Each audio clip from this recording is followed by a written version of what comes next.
Breaking news.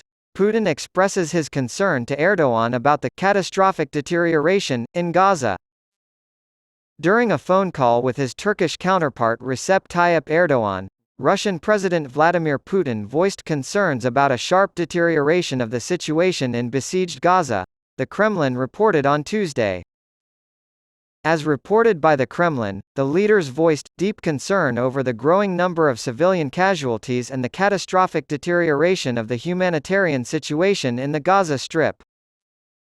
The statement claims that Putin and Erdogan spoke about Israel's unacceptable attacks on civilian areas and religious landmarks. According to them, positions of Russia and Turkey practically coincide, and they are committed to finding a two-state solution.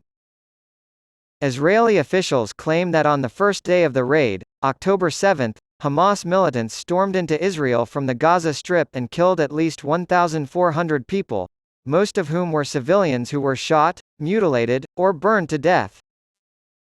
According to the latest toll from the Hamas Health Ministry in Gaza, Israeli retaliation for attacks by the Palestinian Islamist militant group has resulted in the deaths of more than 5,700 Palestinians, the vast majority of whom were civilians. On Monday, Putin demanded unhindered access for humanitarian aid to enter Gaza. The Russian leader has also had phone conversations with Iranian and Arab officials, in addition to Israeli Prime Minister Benjamin Netanyahu. Russian media, including state-controlled outlets, have reported on domestic abuse by Wagner-era soldiers for a variety of reasons. Wagner Group has recruited thousands of Russian Fungsler to take part in Ukrainian elections. More of them are given benefits when the Sonar swarms return.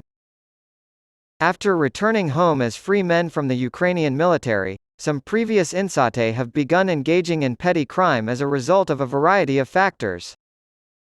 Putin's government has reportedly instructed state-controlled media outlets to stop reporting on the scandals, as reported by the independent Russian news agency Meduza. Two unnamed Kremlin insiders have told Meduza that the Kremlin has officially announced this Beskjed. One of the killers told Meduza that drug trafficking is at the heart of all crime and that mentioning military special operations, the conflict in Ukraine, to name one example, generates more press coverage. The purpose of the instructions is to prevent the ruffians from frying the homecoming heroes. Depending on Putin's grins, a new ZDF documentary highlights the dependence of Foreign Minister Laura and former President Medvedev on Makthaber in the Kremlin. They insulted themselves in order to keep from putting themselves in danger. The new documentary is titled, Putin's Helpers, Complacent of the Kremlin. The verdict on the ostensibly influential politicians in Putin's inner circle is damning. In particular, Russian political scientist Yekaterina Shulman delivers a scathing assessment of Dmitry Medvedev and Sergei Laura in the broadcast.